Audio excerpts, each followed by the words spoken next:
It is the morning of November 11th. I mean, I want you to just imagine the mud. Oh, the mud was everywhere. Right. And the bone-chilling, just pervasive cold that sinks right into your marrow. Imagine the sheer, unfathomable exhaustion of 4 years of this unimaginable carnage. Yeah, we were talking about the very end of a mechanized meat grinder here. Exactly. A grinder that has already consumed millions of human beings.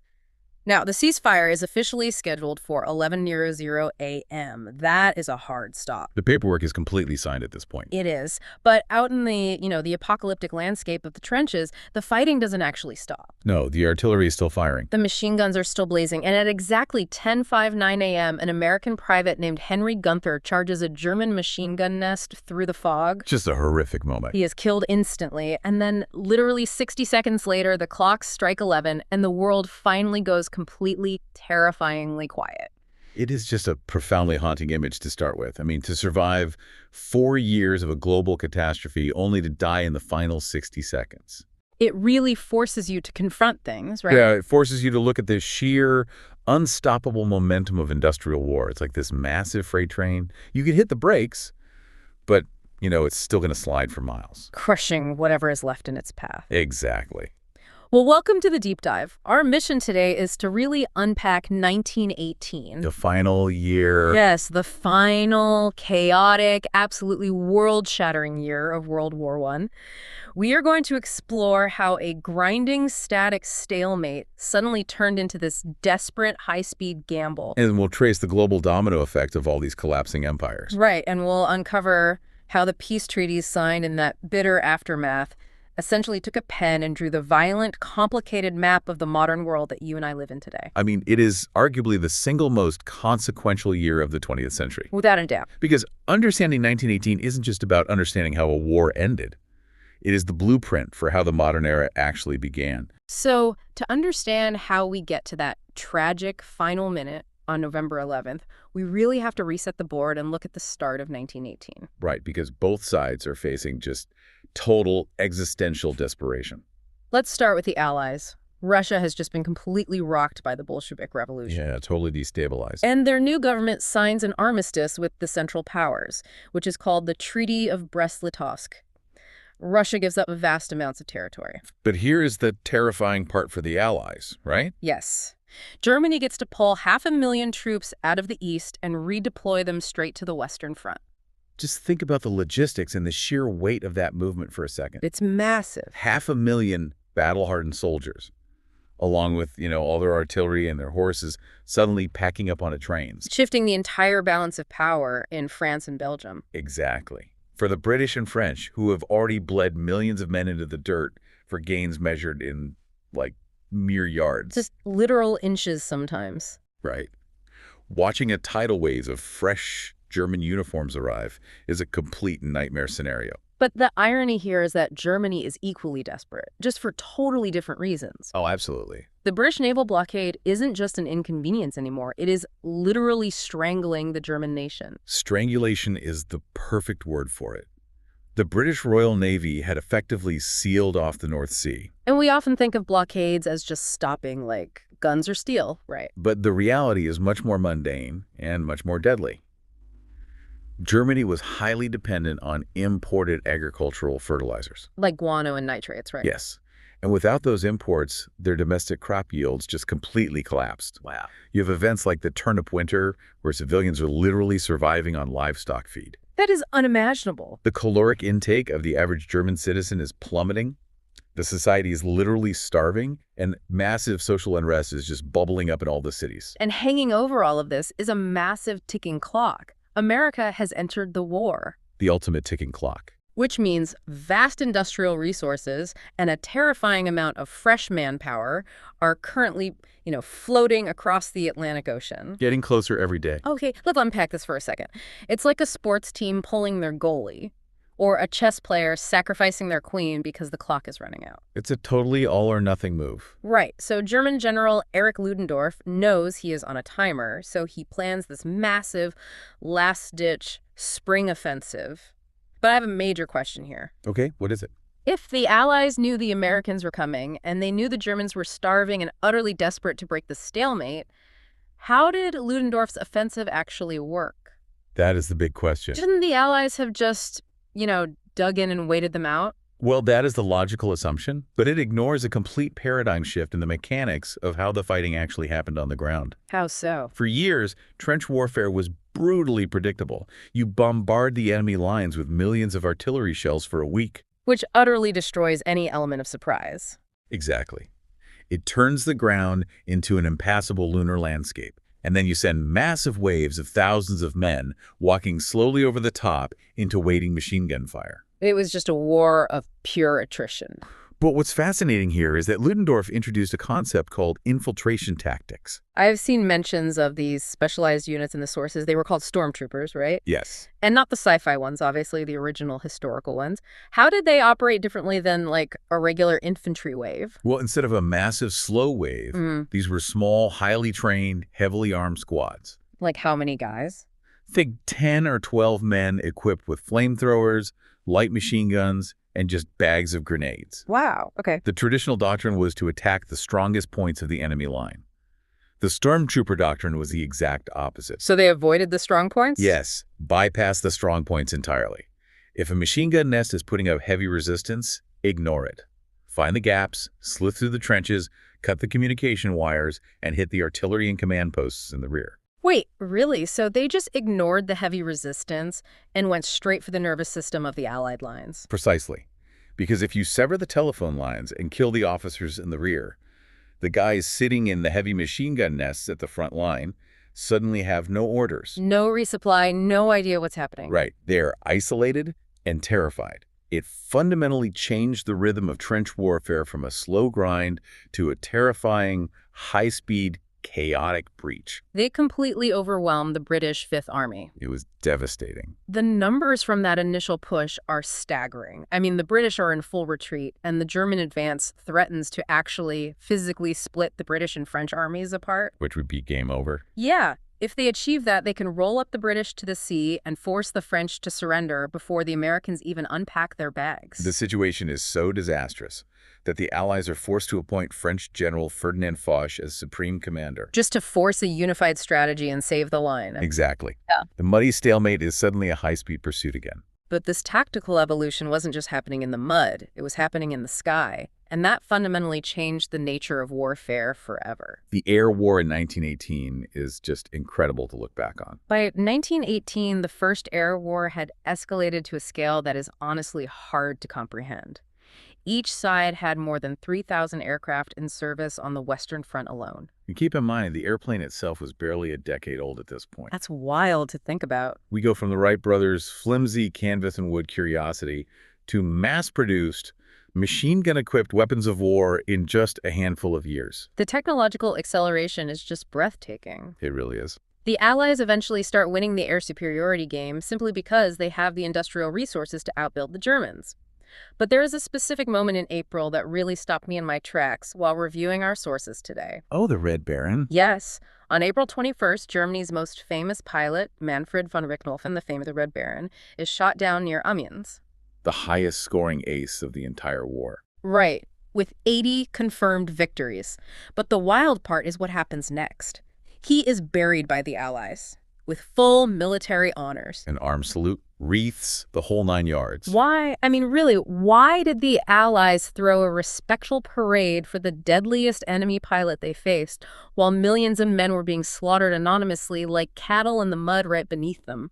It is an incredibly jarring contrast, isn't it? Completely. To understand it, you really have to look at the psychology of the combatants. The air war was viewed by many as the absolute last bastion of chivalry. Oh, okay. The pilots were romanticized as modern knights of the sky. It was individual, one-on-one combat. You could actually see the face of your enemy. So that felt honorable compared to the trenches. Exactly. Compared to the mechanized, faceless, industrial slaughter of artillery barrages in the mud, where a man could be blown to pieces by someone miles away who never even saw him. Wow. So burying the Red Baron with full honors was kind of like a desperate psychological defense mechanism? Yes. It was a way for the Allied pilots to pretend that humanity, respect, and martial honor still existed in a conflict that had otherwise stripped those concepts entirely away. That makes a really dark kind of sense, a desperate attempt to pretend there are still rules. But meanwhile, the rules were completely disappearing everywhere else. Right. Britain launches the Independent Bombing Force and conducts a massive daylight raid against the German city of Cologne. Which is a huge shift. This isn't just about hitting a trench line or a rail yard anymore. This marks the dawn of strategic bombing, targeting infrastructure, factories, and cities far behind the front lines. Which, permanently erases the centuries-old line between the soldier and the civilian. Because once you start bombing factories, the civilians working in those factories become legitimate military targets. It is a grim, terrifying preview of what the rest of the 20th century will look like. Let's bring it back to the ground, though. Ludendorff's massive offensive switches south, targeting the French. And they make serious ground. The German stormtroopers advance 30 miles, which is an astronomical distance for World War I, but they hit a brick wall at the River Marne. And that brick wall happens to be Frey American divisions entering the line. Exactly. You have the U.S. 1st Division at Cantigny, the 2nd Division at Belleau Wood, and suddenly there are nearly 1 million American soldiers in France. And the horrifying math for the Germans is that 10,000 more are arriving every single day. I mean, think about the psychological breaking point for the individual German soldier here. They had thrown absolutely everything they had into this final gamble. Ludendorff's offensive cost the Germans more than 600,000 casualties in a matter of months. 600,000 men. It's just devastating. They break through the Allied lines, exhausting themselves, running out of supplies, only to find, well, more lines. Right. And standing in those lines is an opponent being resupplied by an absolute ocean of fresh, well-fed, highly motivated American troops. The mathematical equation of the war wasn't just difficult anymore, it was physically impossible. The gamble fails. It does. And once that German offensive breaks at the Second Battle of the Marne, the momentum shifts permanently. This triggers a spectacular, almost unbelievable chain reaction across the globe. It really all comes crashing down. August 8th becomes the major turning point, the Battle of Amiens. What's fascinating here is that Amiens is crucial because it shows the Allies finally mastering combined arms warfare. Right, they aren't just charging anymore. No, British, Australian, Canadian, and French troops are advancing, supported by hundreds of tanks, rolling artillery barrages, and aircraft strafing the ground. They advance 7 miles in a single day. Ludendorff himself calls it the Black Day of the German army. Trench warfare is officially over. The war is mobile again, and the Germans are in full retreat. It's the beginning of the Allies' 100 Days Offensive. But here's what really fascinates me. We always focus on the trenches in France, but this collapse triggers a global domino effect. Oh, absolutely. Here's where it gets really interesting. It's like a structurally compromised building. Once a main load-bearing wall fails, the entire edifice comes down in a matter of weeks. That building analogy is perfect. I want to look at what happens to Germany's allies, because the entire Central Powers alliance vaporizes almost simultaneously. The simultaneous collapse proves just how interconnected and overstretched the Central Powers were. Germany was that load-bearing wall. They had been propping everyone else up. Artificially propping up the Austro-Hungarian and Ottoman empires for years, supplying them with coal, steel, weapons. Even German officers to lead their troops. Right. So once the German military machine cracked at Amiens and had to pull all its resources back to defend its own borders, those other empires were suddenly standing on their own hollow foundations. Which totally explains the sheer speed of what happens next. Down in the Balkan, the Allies break through Bulgarian positions at Dobropol. And the Bulgarian army just disintegrates. They sign an armistice. And what about the Middle East? British-led forces hit the Turks at Megiddo and take 25,000 prisoners. The Ottoman Empire, which had stood for centuries, just folds at Mudros. They were utterly exhausted. The Arab revolt had drained their resources, and without German logistical support, their armies simply melted away into the desert. Then you have Italy, where the Allies crush Austria-Hungary at Vittorio Veneto. Numbers there are insane. The sources say they took 300,000 prisoners. That is an incomprehensible number of men just laying down their arms. And so Austria-Hungary signs an armistice. And out in Russia, Allied troops are literally landing at Murmansk to intervene in the civil war against the Bolsheviks. The map of the world is spinning totally out of control. It's the psychological contagion of defeat.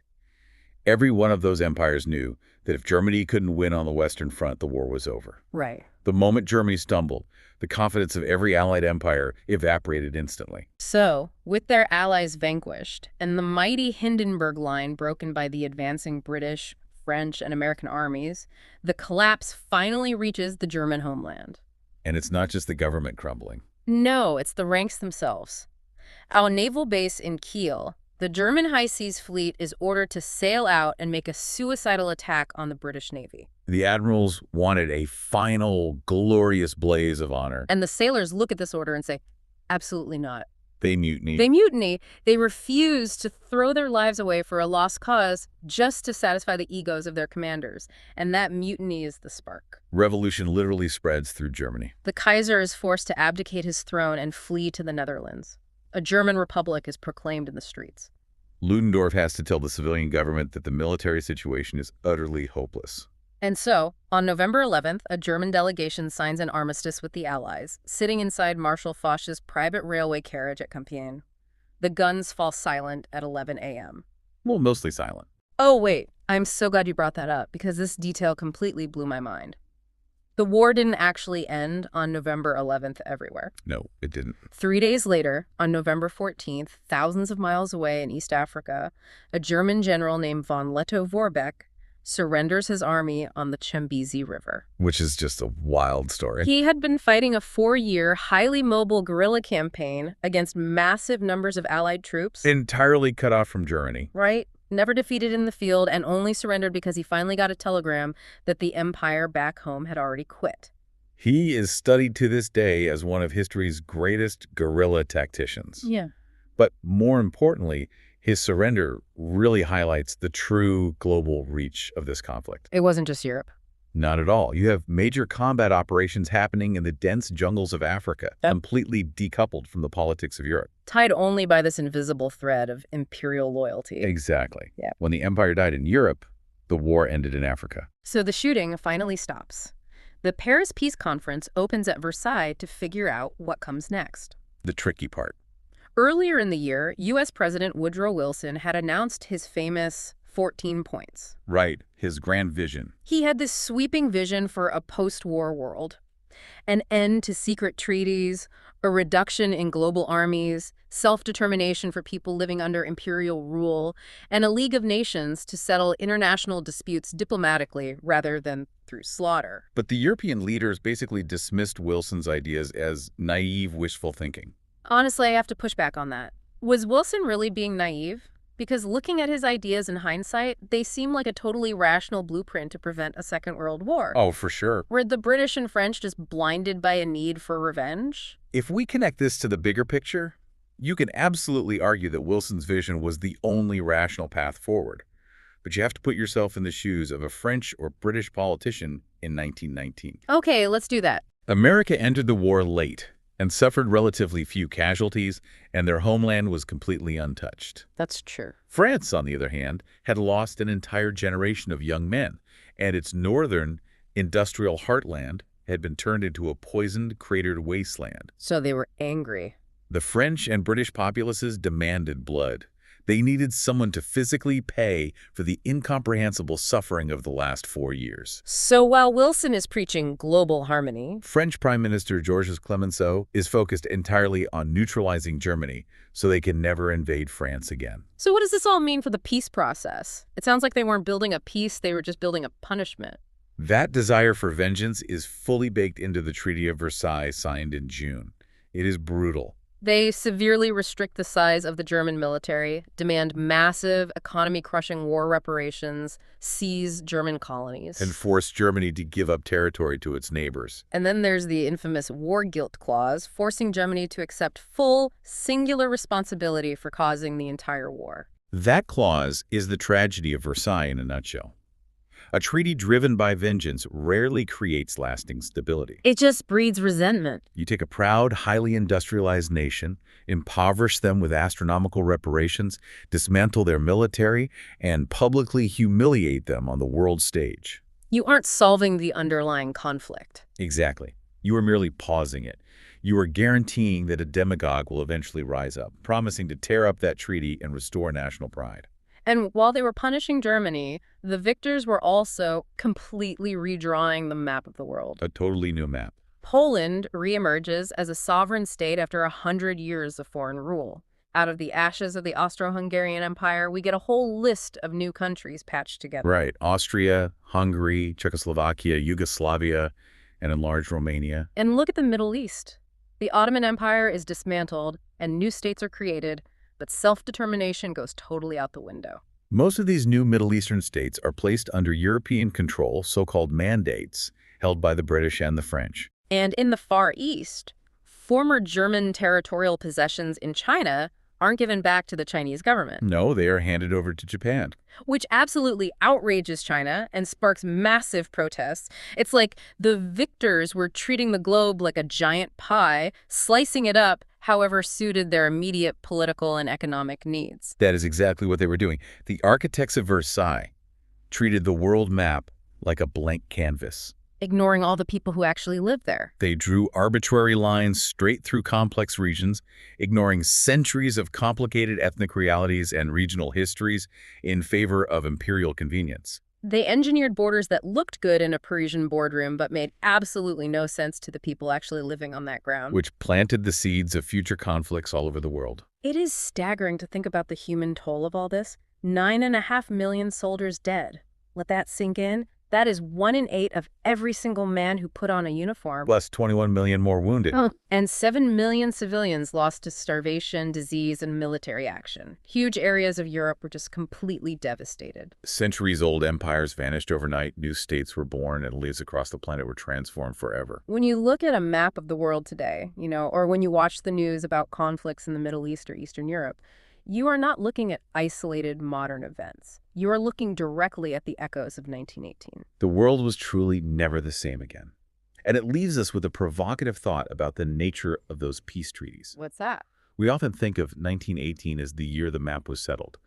But the truth is, Versailles didn't resolve global tension, it just bureaucratized it. That's an interesting way to put it. Before World War I, borders were generally organic. They shifted over centuries through local conflicts, geography, and cultural drift. Right. But in 1919, a few exhausted men in suits sat in a palace with rulers and pens, and they drew rigid artificial lines across the Middle East, Eastern Europe, and Africa.